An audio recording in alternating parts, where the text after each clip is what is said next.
ചേട്ടാ നമസ്കാരം. നമസ്കാരം. ട്രംപിന്റെ അണ്ടം ഇന്ത്യ വലിച്ചു കീറിയിരിക്കുകയാണ്. അങ്ങനെ തന്നെ പറയണത്. ഇത് കേൾക്കുമ്പോൾ ചില പ്രേക്ഷകർക്ക് തോന്നും, ഓ ഇവൻ എന്തായി പറയുന്നത്. ഞാൻ രണ്ടു മൂന്ന് കമന്റുകൾ കണ്ടു കേട്ടോ. പക്ഷെ നമ്മുടെ ഭൂരിഭാഗം പ്രേക്ഷകർക്കും ആ ഒരു സാധനത്തിന്റെ ഗ്രാവിറ്റി, ആ ഒരു ലെവലില് മനസ്സിലാവണമെങ്കിൽ നമ്മൾ ഈ വാക്ക് തന്നെ ഉപയോഗിക്കണം എന്നുള്ളത് കൊണ്ടാണ് ഞാൻ പറഞ്ഞത്. എന്തായാലും നരേന്ദ്രമോദിയോട് മുട്ടരുത് എന്ന് ട്രംപിനോട് പണ്ടേ പല ആൾക്കാരും പറയുന്നതാണ്. അവിടെയുള്ള 12 വ്യാപാരികള്, അവർക്ക് 15 വ്യാപാരികൾ, അവരുടെ $50 ബില്യൺ വെള്ളത്തിലായി. കാരണം അവർക്ക് അവരുടെ സ്വത്തിൽ കുറവ് സംഭവിച്ചു. അവിടെയുള്ള ഒരു കനേഡിയൻ വ്യവസായി പറയുന്നു, ഇന്ത്യയുമായിട്ട് ദയവ് ചെയ്ത് കളിക്കരുത്, ദയവ് ചെയ്ത് കളിച്ചു കഴിഞ്ഞാൽ നിങ്ങൾക്ക് അതിന്റെ വലിയ തിരിച്ചടി നേരിടേണ്ടി വരും എന്ന് പറയുന്നു. സ്വാഭാവികമായിട്ട് അത് സംഭവിച്ചു. ഇപ്പോൾ ട്രംപ് പറയുകയാണ്, ട്രംപ് മലക്കം പറഞ്ഞിരിക്കുകയാണ്. പിന്നെ പുള്ളി എപ്പോഴും മലക്കം പറയുന്ന ഒരു ആളാണ്. പുള്ളി പറഞ്ഞിരിക്കുന്നത്, ഇന്ത്യക്ക് 25% തീരുവയ്ക്ക് പുറമെ ഞങ്ങൾ ഒരു വലിയ ടാക്സ് ഏർപ്പെടുത്താൻ പോകുന്നു. അത് 100% ആ ടാക്സിന് പുറമെ റഷ്യയിൽ നിന്ന് ഇന്ത്യ കച്ചവടം നടത്തുന്നത് കൊണ്ട് പിഴ തീരുവ അതും ഞങ്ങൾ ഏർപ്പെടുത്താൻ പോവുകയാണ് എന്നും പറഞ്ഞില്ല. ഇപ്പോ ട്രംപ് മലക്കം മറിഞ്ഞിരിക്കുകയാണ്. സംഭവം എന്ന് പറഞ്ഞ് വെച്ചിട്ട് കുറച്ച് സീരിയസ് ആയിട്ടുള്ള വിഷയമാണ് കേട്ടോ. അതായത് ട്രംപിന്റെ അമേരിക്ക, ഈ അമേരിക്കയിൽ കാര്യങ്ങൾ വളരെ സുഗമമായിട്ടല്ല പോകുന്നത്. സുഗമമായിട്ടല്ല എന്ന് പറയുമ്പോൾ $30 ട്രില്യൺ അമേരിക്കയുടെ കടം. പോരാത്തതിന് ഈ ട്രംപ് ലോകരാജ്യങ്ങളെ മുഴുവൻ വെറുപ്പിച്ചു വെച്ചിരിക്കുന്നുണ്ട്. ഈ ഉർവശി ശാപ ഉപകാരം എന്ന് പറഞ്ഞതുപോലെ ചൈന ഒരു പരിപാടി അമേരിക്കയിൽ നടത്തുന്നുണ്ട്. അത് അമേരിക്കൻ പ്രതിരോധ മേഖലയെ സമ്പൂർണ്ണമായി തകർത്തിരിക്കുകയാണ്. ഈ അമേരിക്കൻ പ്രതിരോധ മേഖലയാണ് അമേരിക്കയുടെ സമ്പദ് വ്യവസ്ഥയെ ഏറെക്കുറെ താങ്ങി നിർത്തുന്നത് നമുക്കറിയാം. കാരണം 2ാം ലോക മഹായുദ്ധത്തിൽ ആയുധ കച്ചവടം നടത്തിയാണ് അമേരിക്ക ഇന്ന് കാണുന്ന ലോക പോലീസ് ആയത്. പിന്നെ ആ ഹിരോഷിമ നാഗസാക്കിയിൽ ഒരു അനുഭവം കൂടെ ഇട്ടു. ആ സാഹചര്യത്തിൽ ഇതൊരു നിശബ്ദ കൊലയാളിയായി ചൈന ഇവരുടെ പ്രതിരോധ മേഖലയിൽ കടന്നു കയറുകയാണ്.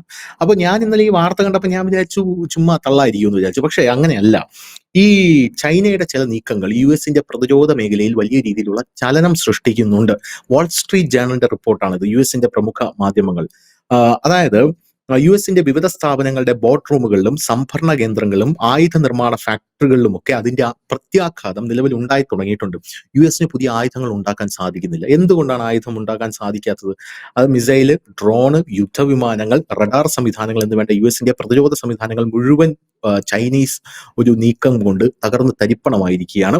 ഗാലിയം, ജർമേനിയം പോലുള്ള അപൂർവ ധാതുക്കൾ, ഇത് നമ്മൾ ന്യൂസ് ഇന്ത്യ മലയാളം പണ്ട് മുതലേ പറയുന്നത്, ഇത് വലിയ ഇഷ്യൂ ആയിട്ട് ലോക രാജ്യങ്ങളിൽ ഉയർന്നു വരുമെന്ന്. നമുക്കും ആ പ്രശ്നം ഉണ്ടായിട്ടുണ്ട്. പക്ഷെ നമ്മൾ അതിനെ അതിജീവിക്കുന്നുണ്ട് എന്നുള്ളതാണ്. നരേന്ദ്രമോദി മറ്റ് രാജ്യങ്ങളിൽ നിന്ന് ഇതൊക്കെ ഇറക്കുമതി ചെയ്യുന്നുണ്ട്. ഈ അപൂർവ ധാതുക്കളുടെ അപ്രമാദിത്വം ചൈനയ്ക്കാണ് ലോകത്ത്. ഈ ധാതുക്കളെല്ലാം തന്നെ ഈ പ്രതിരോധ മേഖലയിൽ വളരെയധികം ഇമ്പോർട്ടന്റ് ആയിട്ടുള്ള ഒരു കാര്യമാണ്. ചൈന ഇതിപ്പോ ലോക രാജ്യങ്ങൾക്ക് കൊടുക്കുന്നത് നിർത്തി. ഇതിൽ ഏറ്റവും കൂടുതൽ പൊറുതിമുട്ടുന്നത് അമേരിക്കയാണ്. അമേരിക്ക പൊറുതിമുട്ടുന്നത് കൊണ്ട് തന്നെ ചൈന അമേരിക്കയുടെ ഒരു കാര്യം മാത്രമേ ചോദിച്ചുള്ളൂ, ഞങ്ങൾ ഇത് തരാം, പക്ഷെ തരുമ്പോൾ ഈ ഷിപ്മെന്റ് നിങ്ങൾ എന്തിനാണ് ഉപയോഗിക്കുന്നത് എന്നുള്ളത് നമുക്കറിയണം. അമേരിക്ക മറ്റുള്ള രാജ്യങ്ങളുടെ പയറ്റുന്ന അതേ തന്ത്രം, അതായത് F-35 തരാം, പക്ഷെ നിങ്ങൾ അത് ഉപയോഗിക്കാൻ പാടില്ല. മറ്റേ CD മുസൈൽ പറയാൻ പറ്റില്ല, തോക്ക് തരാം പക്ഷെ വെടിവെക്കരുത്. പിന്നെ എന്തിനാ സാർ തൂക്കിയിട്ടുകൊണ്ട് നടക്കാനുണ്ടോ തോക്ക്? അപ്പൊ അമേരിക്ക ചൈനയോട് പറഞ്ഞത്, അതും നിങ്ങൾ അറിയണ്ട, ഞങ്ങൾ അത് മേടിക്കുമ്പോൾ പൈസ തരുന്നുണ്ടല്ലോ, അത് മാത്രം നിങ്ങൾ അറിഞ്ഞാൽ മതി. അപ്പൊ ചൈനീസ് കമ്പനികൾ പറയുന്നത്, ഇല്ല, ഇപ്പൊ നമ്മുടെ പുതിയ നയം അനുസരിച്ച് നമുക്ക് അറിയണം എന്തിനാണ് നിങ്ങൾ അത് മേടിക്കുന്നത് എന്നുള്ളത്. അതായത് ഈ ഗാലിയം ആധുനിക റഡാറുകളുടെ പ്രധാന ഘടകമാണ്. ജർമേനിയം രാത്രി കാഴ്ചയ്ക്കുള്ള നൈറ്റ് വിഷൻ ഉപകരണങ്ങൾ നിർമ്മിക്കുന്നതിൽ നിർണായകം. ആന്റിമണി അതാണെങ്കിൽ ടാങ്കുകളുടെ പുറം കവചം തുളച്ചു കയറാൻ സഹായിക്കുന്ന പ്രത്യേകതരം വെടിക്കോപ്പുകളുടെ നിർമ്മാണത്തിന് അത്യന്താപേക്ഷിതമാണ്. നിയോഡീമിയം, സമേറിയം തുടങ്ങിയ അപൂർവ ധാതുക്കൾ മിസൈലുകളുടെ ഗതിനിർണയ സംവിധാനങ്ങൾക്ക് വേണ്ടിയും US-ന്റെ F-35 യുദ്ധവിമാനത്തിന്റെ ഫ്ലൈറ്റ് കൺട്രോൾ സംവിധാനത്തിന് ഉപയോഗിക്കുന്നു. ഡസ്പ്രോസിയം, ടെർബിയം എന്നിവ യുദ്ധവിമാനങ്ങളുടെ ജെറ്റ് എഞ്ചിനുകളിൽ അതിതാപത്തെ അതിജീവിക്കുന്ന ലോഹ സംയുക്തങ്ങൾ നിർമ്മിക്കുന്നതിന് അത്യാവശ്യമാണ്.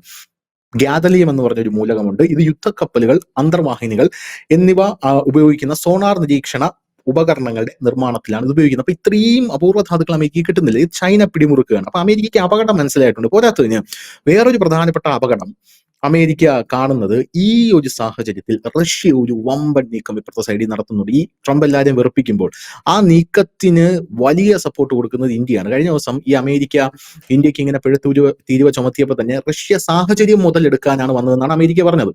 റഷ്യ വന്നിട്ട് പറഞ്ഞു, ഒരു കുഴപ്പമില്ല, ഞങ്ങൾ നിങ്ങളുടെ കൂടെ ഉണ്ട് എന്ന് റഷ്യ പറഞ്ഞു. ഇതിന് ഫുൾ സപ്പോർട്ടാണ്, കൂടുതൽ ആയുധങ്ങൾ തരാം. ഇവർ തരാൻ പോകുന്ന സാധനങ്ങൾ നമുക്ക് ഉദാരവൽക്കരിക്കാൻ തുടങ്ങി. അമേരിക്കയ്ക്ക് പെട്ടെന്ന് ചതി വണത്തു. ചതിയല്ല, ഒരു ഞങ്ങൾ തകരാൻ പോവുകയാണല്ലോ എന്നുള്ള രീതിയിൽ. അതായത് F-35 അവിടെ നിന്ന് വാങ്ങുന്നില്ല നിങ്ങൾ തീരുമാനം എടുത്തില്ല, നല്ല തീരുമാനം, ഞങ്ങളൊരു കാര്യം ചെയ്യാം, ഞങ്ങള് ഈ F-35 പകരം നിങ്ങൾ 5ാം തലമുറ വിമാനം തരുന്നുണ്ടല്ലോ, ഇനിയും പൈസ കുറയ്ക്കാം, ഇനിയും പൈസ കുറച്ച് ഞങ്ങൾ നിങ്ങൾക്ക് തരാമെന്ന് റഷ്യ പറഞ്ഞു. അമേരിക്ക കിടുങ്ങിപ്പോയി. അർമാദ ടാങ്ക്, ഈ അർമാദ ടാങ്ക് എന്ന് പറഞ്ഞാൽ ലോകത്തിലെ ഏറ്റവും വലിയ ടാങ്കാണ്. ഈ ടാങ്ക് ഞങ്ങൾ നിങ്ങൾക്ക് തരാം, പക്ഷേ ഞങ്ങൾക്ക് സോഴ്സ് കോഡ് അടക്കം നിങ്ങൾക്ക് തരാം. എന്നിട്ട് ഒരു കാര്യം ചെയ്യാം, നമുക്ക് രണ്ടുപേർക്കും കൂടെ അവിടെ ഇത് നിർമ്മിച്ചാലോ എന്നാണ് റഷ്യ ഇന്ത്യയോട് ചോദിക്കുന്നത്. അപ്പൊ ഇതൊന്നും കണ്ടിട്ട് ട്രംപിന് സഹിക്കാൻ പറ്റുന്നില്ല. ഈ ലോക രാജ്യങ്ങൾ, ഇപ്പൊ ബ്രസീലായിരുന്നാലും മറ്റ് രാജ്യങ്ങളായിരുന്നാലും ഈ തീരുവ ഏർപ്പെടുത്തുമ്പോൾ ഓടി വരുന്ന ഇന്ത്യയിലേക്കാണ്. അതാണ് നമ്മുടെ മാർക്കറ്റിന്റെ ഒരു പ്രത്യേകത എന്ന് പറയുന്നത്. ഈ ബ്രസീൽ ഓടി വന്നിട്ട് പറയുന്നു അവിടെ നിന്ന് തീരുവ ഏർപ്പെടുത്തി എന്ത് ചെയ്യും? ഇന്ത്യ പറയും കുഴപ്പമില്ല, ഇങ്ങോട്ടേക്ക് ഇറക്കിക്കോ, നമുക്ക് ടാക്സ് ഒക്കെ ഇല്ല, നമുക്ക് നോക്കാം, ഫ്രീ എങ്കിൽ ഫ്രീ, നമുക്ക് ഇറക്കാം. ഇതൊന്നും കണ്ടിട്ടല്ലല്ലോ നമ്മൾ മുന്നോട്ട് ജീവിച്ചു പോകുന്നത്. ഇതെല്ലാം കണ്ട് കിളി പറന്ന് ഇങ്ങനെ പോയി കഴിഞ്ഞാൽ അമേരിക്ക തകരും. ചേട്ടൻ പറഞ്ഞതുപോലെ അമേരിക്കയിലുള്ളതിൽ ഭൂരിഭാഗം ആൾക്കാരും പൂറായിട്ടുള്ള കുറെ പീപ്പിളാണ്.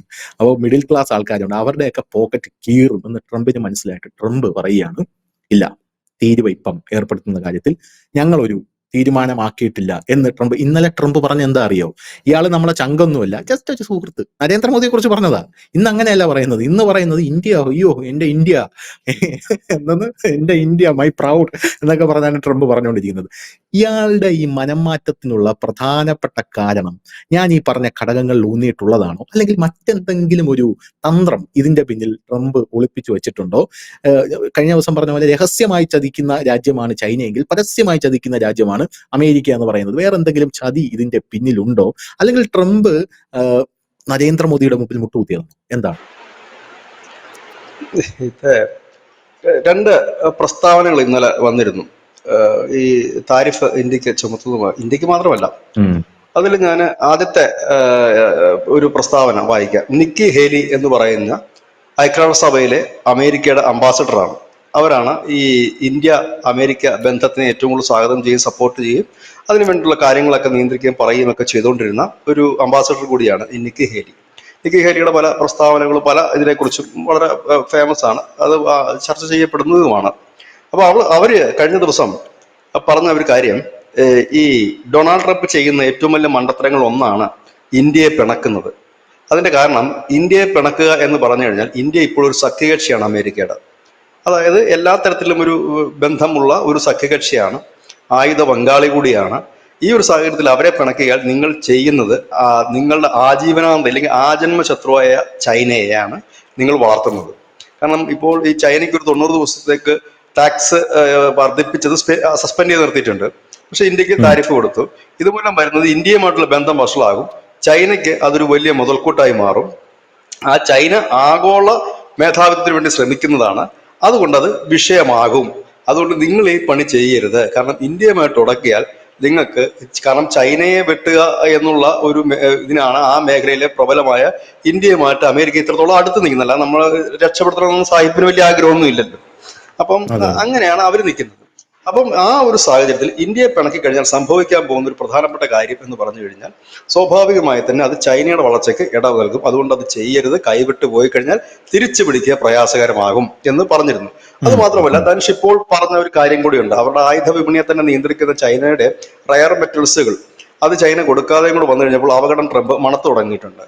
ട്രംപിന്റെ ഒരു പ്രധാന വിഷയം എന്താണെന്ന് വെച്ച് കഴിഞ്ഞാൽ ഈ അമേരിക്കയുടെ പഴയ ധാർഷ്ട്യം ഇപ്പോൾ എങ്ങും ചെലവാകില്ല. ഇനി ഞാൻ അടുത്ത വാർത്ത കൂടി ഞാൻ പറയാം, അടുത്ത പ്രസ്താവനയോടെ ഞാൻ പറയാം. കഴിഞ്ഞ ദിവസം നമ്മുടെ ഡൊണാൾഡ് ട്രംപ് ഒരു പ്രസ്താവന നടത്തി. അദ്ദേഹം പറഞ്ഞു, ബ്രസീലിയൻ പ്രസിഡന്റിന് എന്നെ ഏത് നിമിഷവും വിളിക്കാം, താരിഫിനെ കുറിച്ച് ചർച്ച ചെയ്യാമെന്ന്. എന്നാൽ ഒരു പൊതു റാലിയെ അഭിസംബോധന ചെയ്തുകൊണ്ട് അവരുടെ ഈ ബ്രസീലിയൻ പ്രസിഡന്റ് ലുല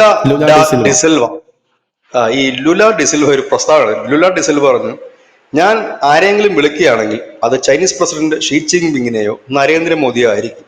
പുടിനെ ഇപ്പൊ വിളിക്കാൻ പറ്റില്ല, അദ്ദേഹത്തിന് ഇപ്പൊ ഇച്ചിരി തിരക്കുണ്ട്, അതുകൊണ്ടാണ്. അല്ല, എന്റെ ജീവിതത്തിൽ ഞാൻ ട്രംപിനെ വിളിക്കാനും പോകുന്നില്ല, അതിന്റെ ആവശ്യം എനിക്കില്ല. ഞാൻ വിളിക്കും, പക്ഷെ ആ വിളിക്കുന്നതിൽ ഒരാൾ നരേന്ദ്രമോദി, മറ്റൊന്ന് ഷീ ജിൻപിങ്ങുമാണ്. പുടിന്റെ തിരക്ക് കഴിഞ്ഞാൽ അദ്ദേഹത്തെ 3 പേരോടെ എനിക്കിനി ഡിസ്കസ് ചെയ്യാനും സംസാരിക്കാനും ഉള്ളൂ. ഞങ്ങളത് മുൻപോട്ട് കൊണ്ടുപോകാം. എന്തുകൊണ്ടാണ് ഇപ്പോൾ ഇന്ത്യക്കെതിരെ ഈ വാളെടുക്കുന്നതെന്ന് ചോദിച്ചാൽ, ഞാൻ ചോദിച്ചോട്ടെ, അമേരിക്ക കണക്കൊരു പ്രബലമായ രാജ്യമെന്ന് അവർ തന്നെയാണ് പറയുന്നത്, ലോകം എല്ലാവരും പറയുന്നു, ശരിയാണ്. അങ്ങനെ ഒരു രാജ്യം എന്തിനാണ് ഇന്ത്യയോട് പോർവിളി നടത്തുന്നത്? കാരണം അവർക്കറിയാം ഈ ബ്രിക്സ് എന്ന് പറയുന്നത് ചെറിയ കളിയല്ല, അല്ലെങ്കിൽ ഇന്ത്യ എന്ന് പറയുന്നത് ചെറിയൊരു രാജ്യവുമല്ല. കാരണം അവരൊക്കെയാണ് ഭാവിയിൽ അമേരിക്കയ്ക്ക് ദോഷം ചെയ്യുന്നത്. ഈ ദോഷം ഇല്ലെങ്കിൽ എതിർപ്പെന്ന് പറയുമ്പോൾ ബഹുഭൂരിപക്ഷം പ്രേക്ഷകരും കരുതും ആയുധബലമാണ്. ആയുധബലമല്ല, ആയുധബലം കൊണ്ട് ഒന്നും നേടാൻ കഴിയില്ല. ആയുധബലത്തിന്റെ കണക്ക് വെച്ചിട്ടല്ല ഇവിടെ.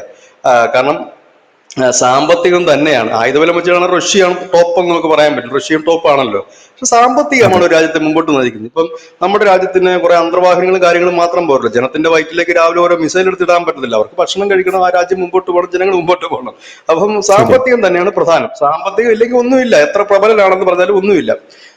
അപ്പോൾ ഈ സാമ്പത്തിക രംഗത്തൊക്കെ വലിയ വെല്ലുവിളി ഉയർത്താമെന്ന് ഇന്ത്യയാണ്. അതുകൊണ്ടാണ് ഇന്ത്യക്കെതിരെ ഫൈറ്റ് ചെയ്യുക. അതായത് ട്രംപ് ഉദ്ദേശിക്കുന്നത് ഇപ്പോൾ ഈ ബ്രിക്സിനെ വളരാൻ അനുവദിച്ചാൽ അത് ഭാവിയിൽ ദോഷം ചെയ്യും. അത് അമേരിക്ക തലവേദന. അത് താൻ ഇരിക്കുമ്പോൾ തന്നെ അതിനൊരു തടയിട്ട് വേണം മുൻപോട്ട്. അതിന് അദ്ദേഹം ചെയ്യുന്ന പണി ഇപ്പോൾ തന്നെ ഞാൻ അങ്ങ് തീർത്തുകളയും എന്ന് പറഞ്ഞിട്ട് ഇറങ്ങുകയാണ്. പിന്നെ ട്രംപ് ഇറങ്ങുന്നതുകൊണ്ട് ആർക്കും ഇപ്പോൾ ഒരു ഭയമൊന്നുമില്ല. കാരണം പഴയ അമേരിക്കയുടെ പവറൊക്കെ പോയിട്ട് കാലമേറെയായി.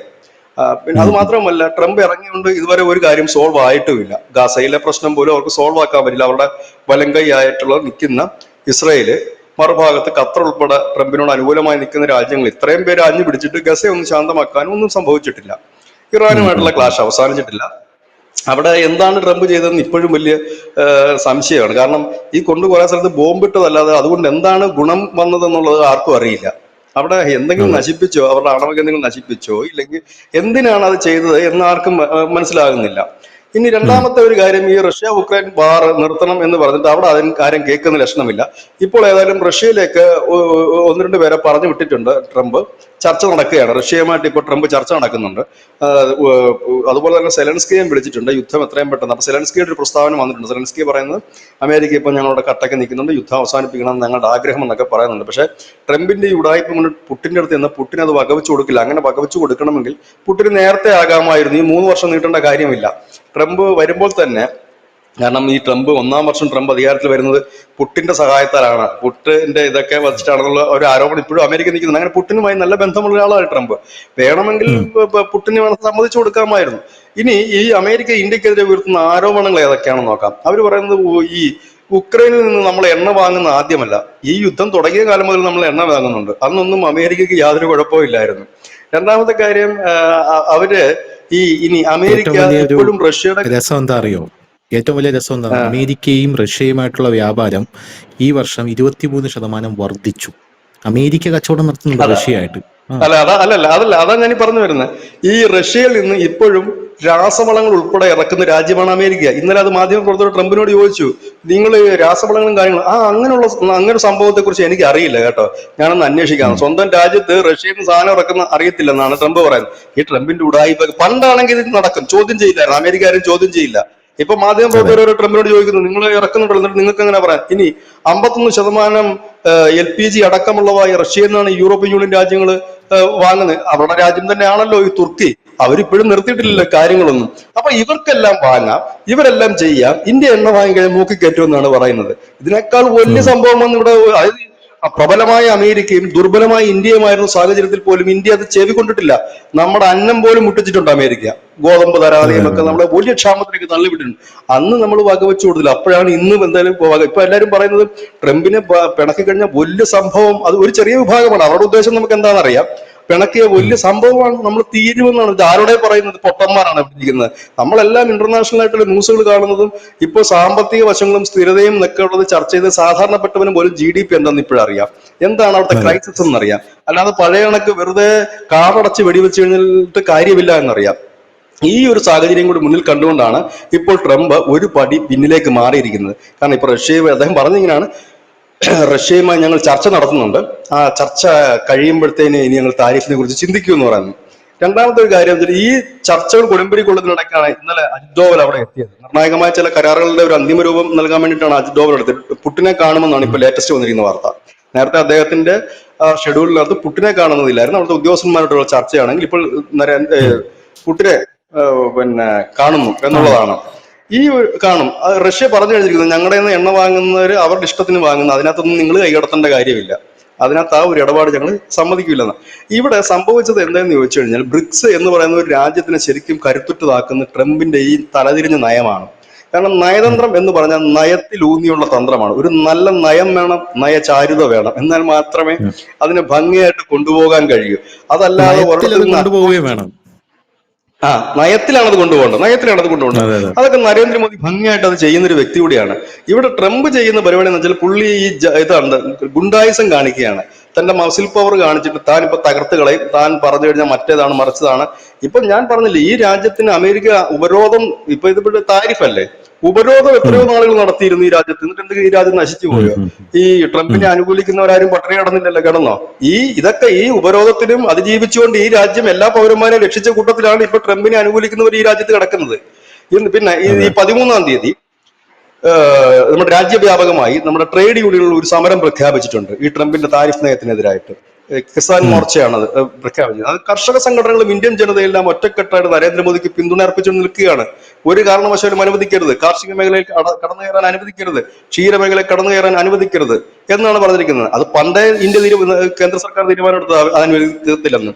ഇപ്പോൾ അത് കർഷക സംഘടനകളോട് പറയുന്ന ഒരു സാഹചര്യം. അതായത് ഒരു വിട്ടുവീഴ്ചയ്ക്കും ബ്രസീൽ അടക്കമുള്ള ബ്രിക്സ് രാജ്യങ്ങൾ തയ്യാറാകുന്നില്ല എന്ന ഘട്ടത്തിൽ ഇനി അമേരിക്കയ്ക്ക് മുമ്പിലുള്ള എന്ത് വഴിയാണ്? താരിഫ് ചുമത്തുക എന്നുള്ളത് മാത്രമേ ഉള്ളൊരു വഴി. താരിഫ് ചുമത്തി കഴിഞ്ഞാൽ ഇന്ത്യ തകർന്നു പോകില്ല. നമ്മുടെ ഏതാണ്ട് 0.2 ആണ് നമുക്ക് അവിടെ ഉള്ള ഒരു ട്രേഡിംഗ് എന്നാണ് എനിക്ക് തോന്നുന്നത്. അവിടെ മൊത്തത്തിലുള്ള ഒരു കയറ്റുമതിയുടെ അല്ലെ, അങ്ങനെയാണ് എനിക്ക് തോന്നുന്നത്. അത്രയും മാത്രമാണ്. 18 to 20% അമേരിക്കയിലേക്കുള്ള കയറ്റുമതി. അപ്പൊ നമ്മൾ അത് താരിഫ് ചുമത്തുമെന്ന് പറഞ്ഞപ്പോൾ ഇന്ത്യ പറഞ്ഞത് ഒരു കാരണവശാലും അത് ബാധിക്കാൻ പോകുന്നില്ല. ഈ 20% അമേരിക്കയിലേക്ക് അയക്കുന്നതിനെക്കാട്ടിലും നമുക്ക് സുഖം ഈ അമേരിക്കയുടെ ജനസംഖ്യയുള്ള 10 കൊച്ചു രാജ്യങ്ങളിലേക്ക് എടുത്ത് അയക്കുന്നതാണെന്നാണ് നമ്മുടെ വിദേശകാര്യമന്ത്രി പറഞ്ഞിരിക്കുന്നത്. ആ കൊച്ചു രാജ്യം മാത്രമല്ല, കഴിഞ്ഞ ദിവസം നരേന്ദ്രമോദി കൊടുത്തൊരു വലിയ ആഹ്വാനം ഉണ്ടായിരുന്നു, സ്വദേശി ഉൽപ്പന്നങ്ങൾ എന്ന് പറഞ്ഞ്. ഈ സാധനം ഇവിടെ വിറ്റഴിച്ചാൽ ലാഭകരമായി തന്നെ മുമ്പോട്ട് കൊണ്ടുപോകും. എന്തുകൊണ്ടാണ് അമേരിക്ക ഇവിടെ വരണമെന്ന് പറയുന്നത്? ഇവിടെ കച്ചവടം ഉള്ളതുകൊണ്ടല്ലേ അവന്മാരി കിടന്ന് ബഹളം വെക്കുന്ന മുഴുവൻ. ഇവിടെ ഇതൊരു സോമാലിയ ആയിരുന്നെങ്കിൽ, ഇല്ലെങ്കിൽ ആഫ്രിക്കയിലെ ഏതെങ്കിലും ഒരു കൊച്ചു രാജ്യമാണെങ്കിൽ ട്രംപ് ഈ ബലപ്പെടുത്തി നടത്തുവോ? ഈ വിരട്ടിൽ നടത്തുവോ? ഇല്ല. അപ്പൊ ഇവിടെ കച്ചവടം ഉണ്ടെന്ന് നന്നായിട്ട് അറിയാം ട്രംപിന്. കച്ചവടം ഉള്ളതുകൊണ്ട് ഇവിടെ എങ്ങനെയും വരണം. നമ്മൾ പറയുന്നത് പറ്റത്തില്ല എന്നാണ്, അത്രേ ഉള്ളൂ. ഇതിനപ്പുറത്തേക്കൊന്നുമില്ല. കച്ചവടം ഉള്ളതുകൊണ്ടാണല്ലോ പുള്ളി വരുന്നത്. അല്ലാതെ ഇപ്പൊ നമുക്ക് അവിടെ കച്ചവടം കിട്ടില്ലെങ്കിൽ ഈ പറയുന്ന 20%, കാരണം ബാക്കിയുള്ള 80% മറ്റു രാജ്യങ്ങളിൽ നമുക്ക് ചെയ്യാൻ കഴിയുമെങ്കിൽ 20% ഇവിടെ വിറ്റഴിക്കാനും കഴിയും നമുക്ക്. ആ ഒരു രാജ്യമാണ് ഇവിടെ. കാരണം ഈ ലോകത്തുള്ള കംപ്ലീറ്റ് സാധനങ്ങളും ഒപ്പ് തൊട്ട് കർപ്പൂരം വരെ ഇവിടെ വിറ്റഴിച്ചുകൊണ്ടിരുന്നതാണ്. ഇവിടുന്ന് ലാഭം കൊയ്യുന്നവരാണ്. നമുക്കറിയാം, ഒരു ചെറിയ കുംഭമേള നടന്നപ്പോൾ കൊക്കക്കോള ഉൾപ്പെടെയുള്ള വലിയ വലിയ ഇന്റർനാഷണൽ കമ്പനികൾ ഉണ്ടാക്കിക്കൊണ്ടുപോയ ലാഭം എത്രയാണെന്ന് നമുക്ക് കണ്ടതാണ് നമ്മൾ. എല്ലാം വിദേശ കമ്പനികളായിരുന്നു കൂടുതലും ഈ കുംഭമേളയ്ക്ക് അവിടെ എത്തിയിരുന്ന സ്റ്റാളുകളും മറ്റുള്ള കാര്യങ്ങളും ഒക്കെ ആയിട്ട്. അവരുണ്ടാക്കിക്കൊണ്ടുപോയ എമൗണ്ട് അറിയാമല്ലോ, വിമാന കമ്പനികൾ കൊണ്ടുപോയ ചാർജ് അറിയാമല്ലോ. അപ്പൊ അത് ഇവിടെ ഉണ്ട്. അപ്പൊ ഇവിടെ ഞാൻ ഇതാണ് പറയുന്നത്, ഈ ട്രംപിനെ അനുകൂലിക്കുന്നതിന് മനസ്സിലാക്കേണ്ട ഒരു കാര്യം, ഇന്ത്യക്ക് അമേരിക്ക കൊണ്ട് ഒരു കാലത്തും ഒരു ഗുണം ഉണ്ടായിട്ടില്ല, ഇനിയൊട്ട് കിട്ടാനും പോകുന്നില്ല. പിന്നെ അമേരിക്കക്ക് ഇപ്പോഴത്തെ കാലഘട്ടത്തിൽ ഇന്ത്യയെ കൊണ്ട് ആണ് ഗുണം, അല്ലാതെ ഇന്ത്യക്ക് അമേരിക്ക കൊണ്ടല്ല. അതാണ് ആദ്യം നമ്മൾ മനസ്സിലാക്കേണ്ട ഒരു പ്രധാനപ്പെട്ട കാര്യം. കാരണം ഇന്ത്യൻ ജനത എന്ന് പറഞ്ഞാൽ ഇന്ത്യ, അതുപോലെ തന്നെ ഈ പറയുന്ന റഷ്യ തുടങ്ങിയ രാജ്യങ്ങളൊക്കെ അനവധി ഉപരോധങ്ങളെയും ഒപ്പം തന്നെ ഇത് കണക്കുള്ള ഒരുപാട് കാര്യങ്ങളെ, പ്രതിസന്ധികളെ അതിജീവിച്ച് വന്നവരാണ്. അതുകൊണ്ട് അവർക്കൊക്കെ ഈ ചെറിയ ഉടുക്കൊന്നും കേട്ട് കഴിഞ്ഞാൽ അവർ പേടിക്കുകയൊന്നുമില്ല. വലിയ വെടിക്കെട്ട് നടന്നാൽ പോലും അവർ പേടിക്കില്ല. കാരണം ഇത് കണക്ക് ഉള്ള എന്താണ് ഒരുപാട് നമ്മളെപ്പോഴും അങ്ങനെയാണല്ലോ, ഒരു മനുഷ്യൻ ഒരുപാട് പ്രതിസന്ധികൾ കടന്നു വരുന്ന ഒരു മനുഷ്യനെ തോൽപ്പിക്കാനായിട്ട് ആർക്കും കഴിയില്ല. പകരം പട്ടുമത്തെ കിടന്നുറങ്ങി വന്നൊരാളെ എന്തെങ്കിലും ഒരു ചെറിയ കാര്യം അലോരസപ്പെടുത്തിക്കൊണ്ടിരിക്കും. ഇന്ത്യ ഒരിക്കലും ഇങ്ങനെയുള്ള, കാരണം ഇന്ത്യ അത് മൈൻഡ് ചെയ്യുന്നില്ലെന്ന് മാത്രമല്ല, ട്രംപ് എന്ത് പറഞ്ഞു കഴിഞ്ഞാലും അതിനെ എതിർക്കുന്നുണ്ട്. ഇപ്പൊ ട്രംപിന്റെ പ്രധാനപ്പെട്ട വിഷയങ്ങൾ, ഒന്ന്, ട്രംപ് പുട്ടിന് ഒരു താക്കീത് നൽകിയിട്ട് 12 ദിവസം, 50 എന്നുള്ളത് 12 ആക്കി, 12 ദിവസം യുദ്ധം നിർത്തിയേ പറ്റൂ. കാരണം അദ്ദേഹത്തിന് നോബൽ പ്രൈസിന് അടുത്തെത്തി നിൽക്കുകയാണ്. കാരണം ഇന്ത്യ എന്തായാലും തള്ളിക്കളഞ്ഞ് ഞങ്ങൾക്ക് അതിൽ നിന്നിട്ടില്ലെന്ന് പറഞ്ഞു. അപ്പൊ ഒരു യുദ്ധം പൊളിഞ്ഞു, അതിന്റെ ആ ഒരു കഥയും പൊളിഞ്ഞു. ഇനി അടുത്ത ഇത് റഷ്യയുടേതാണ്. അവരും കൂടെ അത് അംഗീകരിച്ചില്ലെങ്കിൽ പെട്ടുപോകും. രണ്ടാമത്തെ കാര്യം, ബ്രിക്സ് വലിയ ശക്തിയായി ഉയർന്നു വരികയും ബ്രിക്സ് രാജ്യങ്ങൾ ഇപ്പൊ നിലവിൽ തന്നെ ചൈനയുടെ പിന്നെ നാണയമൊക്കെ ആയിട്ട് ബ്രസീലിൽ ഇപ്പൊ കച്ചവടം ചെയ്യുന്നുണ്ട്. അങ്ങനെ അവിടെ ഈ ബ്രിക്സ് രാജ്യങ്ങൾ അങ്ങോട്ടും ഇങ്ങോട്ടും നാണയത്തിൽ കടക്കുകയും 2020 മുതൽ പുടിൻ പറഞ്ഞത് കണക്ക് ഡോളറിന് ബദലായിട്ട് ഒരു കറൻസി കൂടെ വരികയും ചെയ്താൽ അത് ഭയക്കുന്നുണ്ട് അമേരിക്ക. മൂന്നാമത്തെ കാര്യം എന്ന് വെച്ചാൽ, ഇങ്ങനെയുള്ള ഒരു ട്രേഡിംഗ് വന്നാൽ ഇവിടത്തെ കടന്നു കയറാൻ അമേരിക്കക്ക് പറ്റിയില്ലെങ്കിൽ അത് സാമ്പത്തികമായി വലിയ പ്രതിസന്ധി ഉണ്ടാക്കും. എല്ലാവരും ഈ അമേരിക്ക ഇന്ത്യ എന്നൊക്കെ കണക്കൂട്ടുമ്പോൾ അവർ നോക്കുമ്പോൾ ഇന്ത്യക്ക് 10 മിസൈൽ, അമേരിക്കക്ക് 100 മിസൈൽ. ഈ മിസൈൽ അല്ല ഇവിടുത്തെ കണക്ക്. ഇവിടുത്തെ കണക്ക് സാമ്പത്തികം തന്നെയാണ്. കാരണം പൈസ ഉണ്ടെങ്കിലേ മിസൈൽ വിടാൻ പറ്റൂ, അതല്ലെങ്കിൽ വിടാൻ പറ്റില്ല സാമ്പത്തികമായിട്ട്. കാരണം ഇപ്പൊ ഒരു യുദ്ധം ഈ റഷ്യ ഈ അമേരിക്ക കൂടെ ഈ യുദ്ധത്തിലേക്ക് വലിച്ചടച്ച എന്താ സംഭവം എന്നറിയാവോ? നമുക്ക് ഇവിടെ ഇരിക്കുമ്പോൾ ഒരു സുഖം തോന്നും, കൊള്ളാം, അങ്ങോട്ടും ഇങ്ങോട്ടും അടിക്കുന്നുണ്ട്. അവരൊരു മിസൈൽ വിടുമ്പോൾ, അത് റഷ്യ വിട്ടാലും അമേരിക്ക വിട്ടാലും ഇന്ത്യ വിട്ടാലും എത്ര ലക്ഷം രൂപ ഒരു മിസൈലിന് ചിലവാകും, എത്ര കോടി. നമ്മൾ കഴിഞ്ഞ ദിവസം ന്യൂസ് ഇന്ത്യ മലയാളം ഒരു വാർത്ത കൊടുത്തിരുന്നു. ഖാർഗിൽ യുദ്ധത്തില് ഇന്ത്യക്ക് ചെലവായ തുക പെർ ഡേ ഏതാണ്ട് 230 കോടി രൂപയും കണ്ടാണ് നമുക്ക് ഒരു ദിവസം. അത് ചില ദിവസങ്ങളിൽ 1500 കോടി രൂപ ഒരു എക്സ്പെൻസ് നമുക്ക് ഒരു ദിവസമായിരുന്നു. അപ്പം ഒരു ദിവസം, അത് നിർണായകമായ ചില ദിവസങ്ങളിൽ നമുക്ക് 1500 കോടി രൂപ. കാരണം 300 തവണയാണ് കാർഗിൽ യുദ്ധസമയത്ത് നമ്മുടെ ഫൈറ്റർ ജെറ്റുകൾ അറ്റാക്കിന് പറന്നു വേണ്ടി പൊങ്ങിയത്. പറന്നതും പോയതും ഒക്കെ. കാരണം ഒരു വിമാനം ഉം. പൊങ്ങുക എന്ന് വെച്ചാൽ ഊതിപ്പുറപ്പിച്ച് വിടാൻ പറ്റുന്ന സാധനമല്ലല്ലോ ഇത്. അതിനുള്ള ഉം. ഉം. എക്സ്പെൻസീവ് ഉണ്ട്, അതിനുള്ള കാര്യങ്ങളുണ്ട്, ഇതെല്ലാം വരും. പാകിസ്ഥാന് വളരെ കുറച്ച് തുക മാത്രമാണ് മുടക്കിയത്. കാരണം അവരുടെ എല്ലാം കൂലിപ്പട്ടാളമായിരുന്നാണ് അവർ പറയുന്നത്. അങ്ങനെ വലിയ എക്യുപ്മെന്റ്സ് ഒന്നും ഉപയോഗിച്ചില്ല.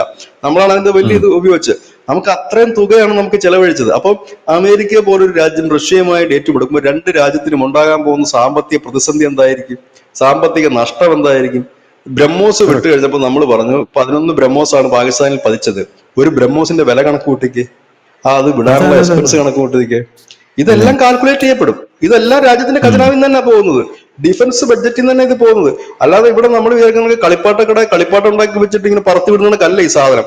ഇതിനെല്ലാം വിലയുണ്ട്. ദേ ഇന്നലെ നമ്മുടെ കരസേന, സോറി, നാവികസേന കൂടുതൽ ബ്രഹ്മോസിന് ഓർഡർ നൽകിയിരിക്കുകയാണ്. അപ്പൊ നമ്മൾ വിചാരിക്കും നമ്മുടെ രാജ്യത്തുണ്ടാക്കുന്ന സാധനം നമ്മുടെ സേന എന്തിനാണ് ഇത് വില കൊടുത്ത് മേടിക്കുന്നത് വെച്ചാൽ അവ അങ്ങനെയാണ്. ബ്രഹ്മോസ് ഒരു കമ്പനിയാണ് ഉണ്ടാക്കുന്നത്.